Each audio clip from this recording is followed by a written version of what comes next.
Hi friends, welcome to Mohana's kitchen. இன்றைக்கி நம்ம பார்க்க போகிற ரெசிபி கொழுக்கட்டை அல்லது இடியாப்ப மாவு செய்முறை. இந்த ஒரு மாவை பயன்படுத்தி நம்ம கொழுக்கட்டையும் செய்யலாம், இடியாப்பத்தையும் செய்யலாங்க.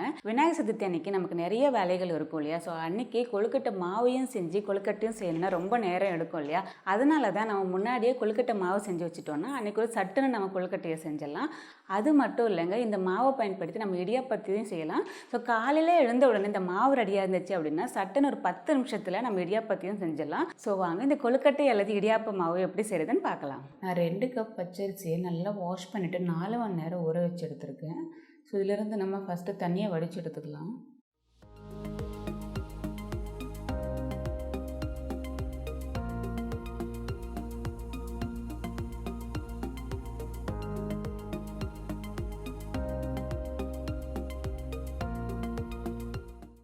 இதிலிருந்து நல்லா தண்ணி வடிஞ்சதுக்கப்புறமா நம்ம ஆற வைக்கலாம். அரிசியிலேருந்து நல்லா தண்ணி எல்லாம் வடிஞ்சிடுச்சு. இப்போ நம்ம ஆற வைக்கலாம். அதுக்கு கீழே நான் ஒரு டவல் போட்டு வச்சுருக்கேன். நம்ம கீழே போட்டிருக்கிற துணி பார்த்திங்க அப்படின்னா நல்லா தண்ணி உறிஞ்சக்கூடிய துணியாக இருக்கணும். இந்த அரிசியை வெயிலெல்லாம் காய வைக்கக்கூடாது, நிழலில் தான் காய வைக்கணும், வீட்டுக்குள்ளேயே.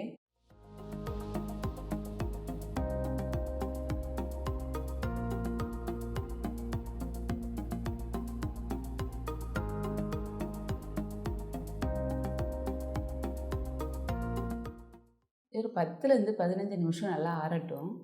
இப்போ பாருங்கள், ஒரு 15 நிமிஷம் ஆயிருக்கு. நான் ஃபேன் கீழே தான் ஆற வச்சேன், அதனால் சீக்கிரமாக ஆறிடுச்சு. இந்த அரிசி பார்த்திங்கன்னா நல்லா ட்ரையாக ஆறக்கூடாது. இந்த அரிசிக்குள்ளே கொஞ்சம் ஈரப்பதம் இருக்கணும். நம்ம கொஞ்சமாக அரிசி எடுத்துகிட்டு இந்த பிடியில் பிடிச்சி நம்ம உதறணுன்னா கையில் அரிசி எதுவும் ஒட்டக்கூடாது. இதுதான் பதம். நம்ம அரிசியை எடுத்துகிட்டு மிக்ஸி ஜாரில் மாற்றி அரைக்கலாம். நான் அரிசியை மிக்ஸி ஜாரில் மாற்றிருக்கேன். எல்லா அரிசியும் ஒரே தடவை அரைக்க முடியல, கொஞ்சம் அதிகமாக இருக்கிறதுனால.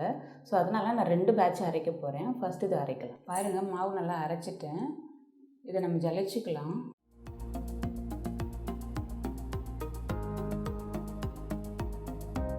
மாவு கொஞ்சம் ஈரமாக இருக்கிறதுனால நல்லா கை விட்டு இந்த மாதிரி கலந்து ஜலிச்சுக்கோங்க.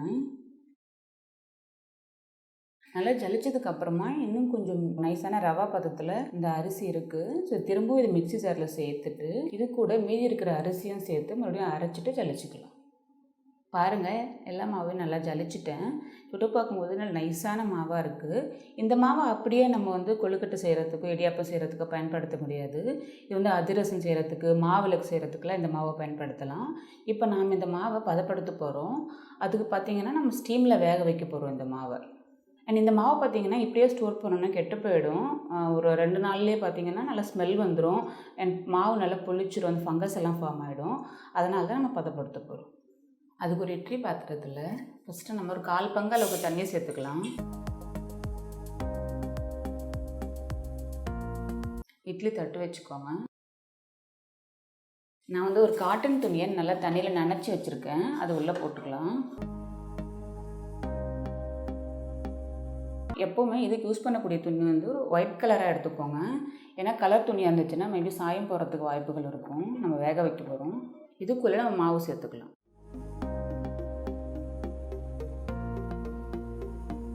எல்லா மாவையும் சேர்த்துட்டேன். நம்ம துணியால் கவர் பண்ணலாம்.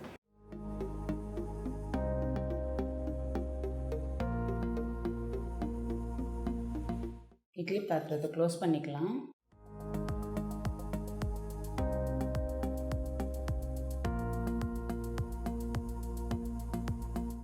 மிதமான சூட்டில் ஒரு 10லேருந்து 15 நிமிஷம் வேகணும். இப்போ ஒரு 12 நிமிஷம் ஆயிருக்கு. நம்ம ஓப்பன் பண்ணி பார்க்கலாம்.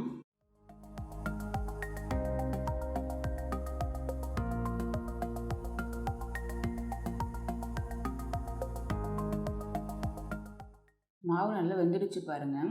ஸோ இது வெந்துடுச்சா இல்லையான்னு பதம் தெரிஞ்சுக்கணும் அப்படின்னு யோசிக்க வேண்டாம். ஏன்னா இது பாதி வேக்காடு தான். நம்ம இந்த மாவை வச்சு இடியாப்பம் செஞ்சாலோ இல்லை கொழுக்கட்டை செஞ்சாலோ அது திரும்பவும் வேக வைப்போம். அதனால் அது வெந்துடுச்சா இல்லையான்னு கவலைப்பட வேண்டாம். இந்த மாவு ஒரு தட்டுக்கு மாற்றிக்கலாம்.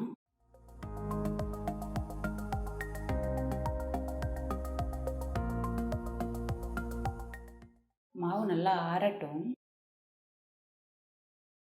இந்த கட்டியாக இருக்குன்னு யோசிக்க வேண்டாம். மாவு நல்லா ஆறினதுக்கப்புறமா நம்ம கை வச்சு உடச்சி விட்டோன்னா இது அழகாக வந்துடும். இப்போ இப்போ பாருங்கள், மாவு நல்லா ஆறிடுச்சு. கட்டி எல்லாமே நல்லா உடச்சி விட்டுட்டேன். ஒருவேளை நீங்கள் நிறைய அளவில் செய்கிறீங்க அப்படின்னா இந்த மாதிரி உடச்சி விட்டுட்ருக்கணுமா, கட்டி எல்லாம் லேட் ஆகும் அப்படின்னு நினச்சிங்கன்னா ஸோ சீக்கிரமாக வேலை முடிகிறதுக்கு ஒரு சின்ன டிப்பு தான் இது. ஸோ திரும்பவும் இந்த மாவை நம்ம மாவு ஜல்லடையில் சேர்த்து ஜலிச்சிடலாம். இதில் வந்து எதுவுமே மாவு ஜல்லடையில் எதுவுமே நிற்காது, ஏன்னா நம்ம ஏற்கனவே ஜலிச்ச மாவு இல்லையா.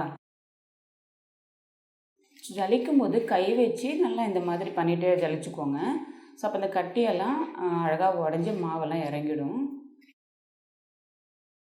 ஸோ இந்த மாதிரி கண்டிப்பாக ஜலிக்கணுமா அப்படின்னா கண்டிப்பாக இல்லைங்க. இந்த குட்டி குட்டி கட்டி எல்லாமே அப்படியே இருந்தால் கூட நம்ம கொழுக்கட்டை செஞ்சாலும் இடியாப்பம் செஞ்சாலும் நல்லா சூடான தண்ணியில் தான் பிசைவோம் இல்லையா. ஸோ அப்போ இதெல்லாமே அழகாக கரைஞ்சி வந்துடும். மாவு வந்து நல்லா பார்க்குறதுக்கு அழகாக இருக்கணும், நம்ம கடையில் வாங்கின மாவு மாதிரியே இருக்கணும்னா இந்த மாதிரி ஜலிச்சு எடுத்து வச்சுக்கோங்க.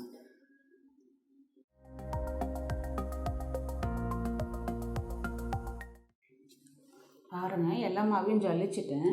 ஜல்லடையில் எதுவுமே நிற்கல பாருங்கள். இப்போ இந்த மாவு பாருங்கள் நல்லா உதிரி உதிரியாக எவ்வளோ அழகாக இருக்குதுன்னு சொல்லிட்டு.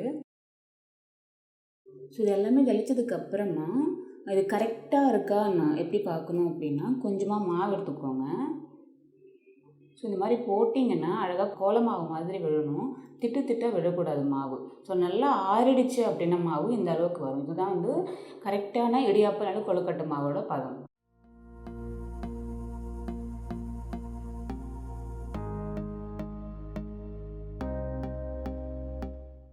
நல்லா இந்த மாவு வந்து நீங்கள் வெளியிலே ஸ்டோர் பண்ணுவீங்க அப்படின்னா நல்லா வெயிலில் காய வச்சு எடுத்துக்கோங்க. நீங்கள் ஒருவேளை நீங்கள் ஃப்ரிட்ஜில் ஸ்டோர் பண்ணுவீங்க அப்படின்னா வீட்லேயே நல்லா ஒரு 2-3 மணி நேரம் ஆனதுக்கப்புறமா ஒரு கண்டெய்னரில் போட்டு ஃப்ரிட்ஜில் ஸ்டோர் பண்ணிக்கோங்க. 1 மாதம் வரைக்கும் நல்லாயிருக்கும். இந்த மாவு நீங்கள் நல்லா வெயிலில் காய வச்சு ஸ்டோர் பண்ணி வச்சுட்டிங்க அப்படின்னா 6 மாதம் வரைக்கும் கெட்டு போகாதுங்க. ஒருவேளை நீங்கள் வெயிலில் காய வைக்க முடியாது அப்படின்னு நினச்சிங்கன்னா நிறைய குவான்டிட்டியில் செய்ய வேண்டாம், கொஞ்சமாக, அதாவது 1 மாதத்துக்கு தேவையான அளவுக்கு மாவு மட்டும் செஞ்சு ஒரு கண்டெய்னரில் போட்டு ஃப்ரிட்ஜில் ஸ்டோர் பண்ணிக்கோங்க. அப்போ நல்லாயிருக்கும். இந்த மாவு பயன்படுத்தி நீங்கள் கொழுக்கட்டை அல்லது இடியாப்பத்தை செஞ்சு பார்த்துட்டு எப்படி இருந்துச்சு அப்படின்னு மறக்காமல் கமெண்ட்ஸில் சொல்லுங்கள். அண்ட் இந்த வீடியோ உங்களுக்கு பிடிச்சிருந்துச்சு அப்படின்னா லைக் பண்ணுங்கள், ஷேர் பண்ணுங்கள், மறக்காமல் சப்ஸ்கிரைப் பண்ணுங்கள். நீங்கள் சப்ஸ்கிரைப் பட்டனை ப்ரெஸ் பண்ண உடனே பக்கத்தில் ஒரு பெல் சிம்பிள் தெரியும், நீங்கள் அதையும் கிளிக் பண்ணுங்க அப்படின்னா நாங்கள் அடுத்தடுத்து போடக்கூடிய எல்லா வீடியோஸையும் நீங்கள் உடனுக்குடனே பார்க்கலாம். மீண்டும் அடுத்த வீடியோவில் சந்திக்கிறேன். பாய்.